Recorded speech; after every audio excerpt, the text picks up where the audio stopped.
বক্তব্যটা করি, মেয়েদেরকে কখনো দুটো জায়গায় যেতে দেবেন না।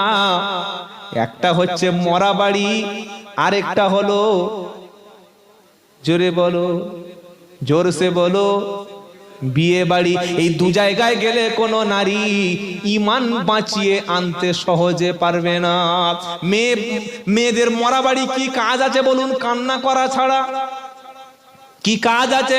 সে ওই পাড়ায় পটলের বাপ মরে গেছে, এই পাড়ার মেয়েরা টোটো ভাড়া করে গেছে, সারা রাস্তায় হেসেছে, গল্প করেছে, ঠাট্টা করেছে, আর মরণের বাড়িতে গিয়ে কান্না শুরু করেছে। সে কান্নার সুর আবার আলাদা, কাঁদছে, আবার কবিতা বানাচ্ছে, ও ভাবি তুই কিভাবে মরে গেলি রে।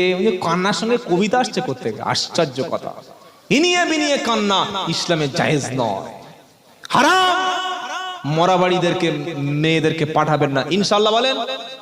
সবাই বলছে না কিন্তু মানে পাঠাবে।